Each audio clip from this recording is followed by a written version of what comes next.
If you're watching this video, I assume it means you play a bit of Minecraft. As you should. It's a great game, and despite the fact that it's been around for over 10 years, they're still rolling out regular updates for it, and it's still just as popular as it ever has been. Despite that, though, there's issues every now and again, and that's what we're going to focus on today. The issues. A list of a few things that could use a bit of help, whether it's an actual bug or just a feature that could use a little bit of love. Let's nitpick as we stand at the world spawn where there's an iceberg biome in the middle of a desert bay. This video brought to you by the like button. I'd like to begin this video by filing a complaint against all Hoglins because they are broken and they are overpowered. Let me show you what I mean. Oh my god, dude. I'm gonna spawn a Hoglin here and I'm gonna try to fight it, and there is no way that I can do so, no matter how hard I try, without taking hits from it. And if it weren't for the fact that I'm wearing netherite gear in order to protect myself, I'd be in trouble, especially if I was on hard mode, because their attacks are absolute insanity. But their attack damage and their range isn't the problem. Let me show you what is. I'm gonna spawn another one in here, and I'm gonna go into creative mode so that it's not attacking me, and then I'm gonna enable hitboxes. Now what you notice when you enable hitboxes, Hoglins are immune to hits in their head. Their head is literally not part of their hitbox. I can smack you in the face an infinite amount of times, and you will never, ever take damage. They can hit me from all the way back here, yet if I try to smack them in the face, if I'm slightly out of range of their body, it does nothing. Mojang, please fix end my suffering. Oh no, everyone, I'm really hungry. I hope that this chest in front of me here has some food in it. Oh look, we have either rotten flesh or raw chicken. Between the two, I guess I'd rather choose the rotting flesh off of a zombie, because at least I won't be risking salmonella poisoning. So, rotten flesh. Been in the game for absolutely ages, and aside from being a complete last-ditch food source, it's pretty much worthless. Yes, of course, you can trade it in very, very large quantities to clerics, and you can get emeralds from that, but really, is that really gonna be your source of emeralds? Okay, you can trade sticks, literally the same amount of sticks. What's easier to come by? Other than that, rotten flesh does nothing.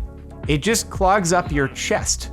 Please, we need to have another use for it. Mods sometimes allow you to smelt it in a furnace. That's pretty cool. It turns into leather. It gives it a use. You can't do that. You can't craft it in 2x2 and make like a leather piece that then you can smelt and turn into leather. That could be a way to nerf it so it's not just a 1-to-1 ratio. But regardless, there needs to be something more to rotten flesh than just a last minute, I'm desperate food source that's probably gonna do me more harm than good because it's gonna bring my hunger back down. But at the same time, when you think about it, it doesn't make a whole lot of sense really that I'd rather eat decomposing meat off of a zombie than a raw chicken because I'm risking getting salmonella from it. And also, it satiates me more for some reason. But that said, the moral of the story is it would be great if there was more function to rotten flesh. Just something that you can do with it. You can craft it as part of something to make another resource, turn it into leather. Just do something other than just having it sit unused in my chest, just occupying space that I then don't even think to trade to a cleric because I have so many other better ways of getting emeralds. That's all. We now move to the end for something that's definitely a bug, and also definitely something I hope gets fixed very, very soon with 1.16.2. You'll notice, now in 1.16.1, that if I anger some Endermen, I'll start swinging at them, and they're gonna start teleporting away. See the purple particles? It means that an Enderman has teleported. Now usually, why did he teleport? See, in the past, you'd smack Endermen, and as long as you're not teleported, as long as you weren't looking at their face, they would stay put in front of you. That's the whole way that Enderman grinders operate. But now, I punch him and he goes over there. If you're trying to collect ender pearls in the nether off of an Enderman, they just go and yeet themselves off of an edge and fall into lava or something, or they just forget you exist and then you can't get the pearls anymore. I managed to get successfully 0 ender pearls from those Endermen because they kept teleporting. You guys come back here? And then the biggest problem of all though, is that they frick off somewhere and they forget about you. But as soon as you walk out from your shelter of 2 blocks high, they remember you again.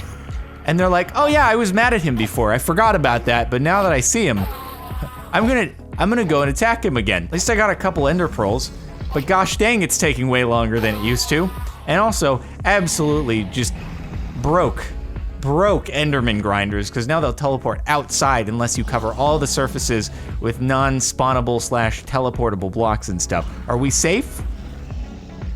All right, at least it looks like nobody's still angry at me and we can move around. Either way, an actual bug that I hope is fixed ASAP. This next one's a bit of a twofold issue. On one hand, it has to do with Piglin behavior, and on the other hand, it has to do with an advancement that stems from the Piglin behavior. Right now I'm in creative mode, so he's not mad at me, but I'm not wearing any gold armor, so if I switch into survival, he's gonna get mad. That's fine, I can throw a gold ingot on the ground, put on the helmet, and he shouldn't be angry with me after he's done and throws away the gold.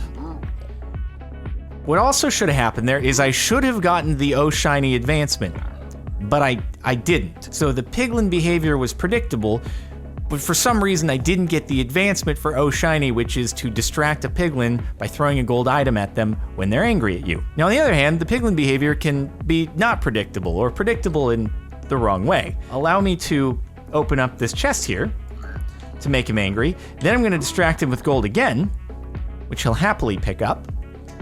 But then once he throws it away, he's still gonna be angry at me. I gave you gold. I gave you the gold you wanted. What are we on about here, dude? How much do I have to pay of the troll toll before you? And then he's still mad. What the heck is this? I have to unalive you at the end of the day here. What if I take off my helmet and then distract you and then put my helmet back on? Now I get Oh Shiny, and now we're okay. So the behavior is very unpredictable.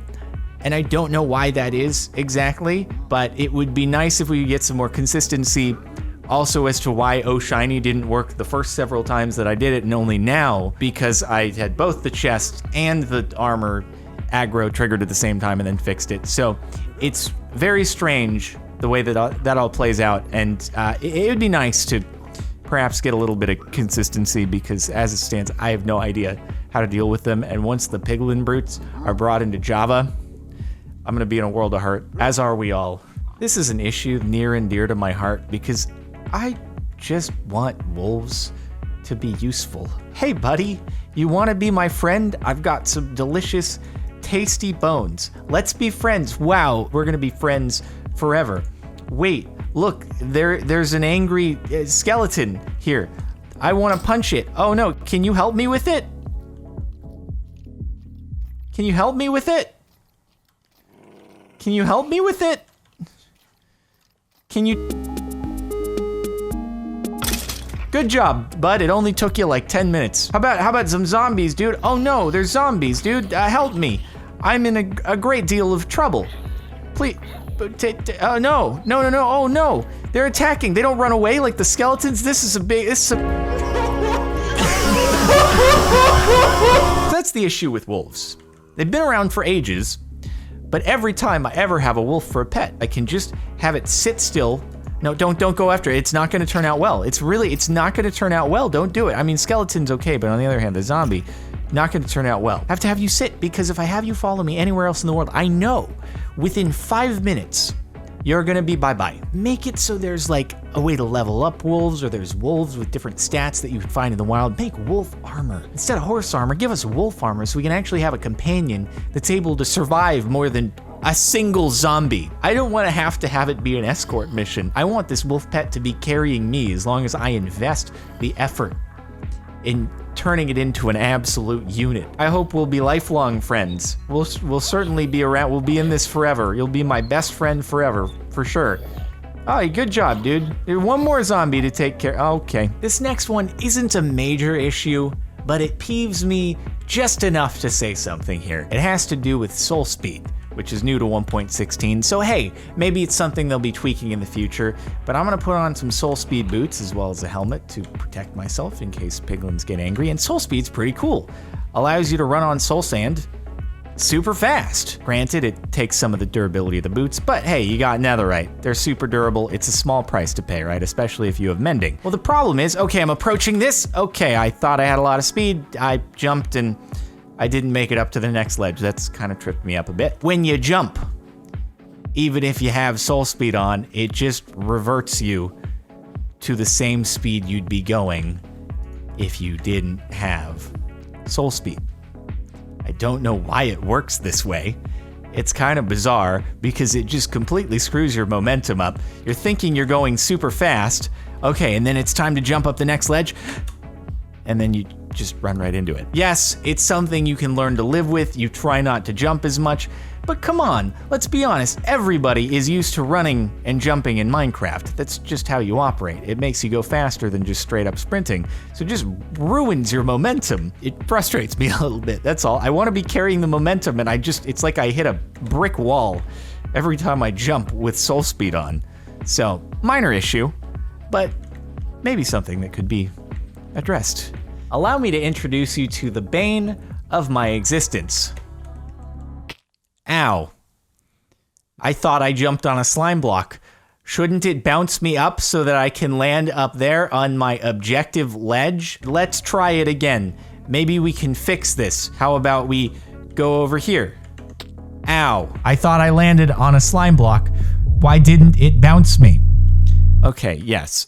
I know the answer to this question. I know why it behaves this way. It doesn't stop me from being frustrated every single time it happens. I hate slime blocks so much. God, I hate everything. I hate slime blocks. Sometimes it'll damage and bounce you at the same time, which is just the most bizarre mechanic. There, we were able to get it successfully done, but cool. Now, the reason why it does this is if, for example, you have the slime blocks flush with the ground, and you land slightly over the edge, you are more on this adjacent block, sand in this case, than you are on the slime block, in which case, I get it. It shouldn't reflect you. But if you are landing on the slime block only, and there is only air next to it, why do you break my ankles? Look, I get it. If I'm over here, and I land a little bit off to the side, okay, cool. I landed on the sand. That's fair. In this case, though, there is no sand to hit. When the slime compresses, it's only air next to it. Allow me to bounce, please. Ow, and I bounced and took damage. Slime blocks. When they are raised with only air around them, if you hit them on an edge, I personally believe that it should bounce you. But that's just me. What? Ladies and gentlemen, for our final segment, I'd like to introduce you to the most game-breaking feature in all of Minecraft. And it has to do with the Stonecutter. Now, what about the Stonecutter, you might be wondering, because you probably used it before, and it seems to work pretty well. I can throw some stone in there, and I can skip some steps, get chiseled stone bricks, or I can skip steps and save resources and get a bunch of stairs. That's pretty cool, right? Well, the problem isn't the functionality. The block works pretty well. The issue is the saw blade, okay? What happens in real life if you walk into a spinning saw blade? Nothing good. What happens in Minecraft if you walk into a spinning saw blade? Nothing at all. My feet are getting turned into a pulp, and yet I'm completely fine. But on the other hand, if I walk into some cranberries, oh God, oh no, I can't handle it, dude, the cranberries. No, back to the saw blade. Oh God, saw blade. Whew, what a relief. Oh, thank God, what a relief I can stand on this saw blade now instead of those cranberries. But the saw blade, A-okay. Literally unplayable.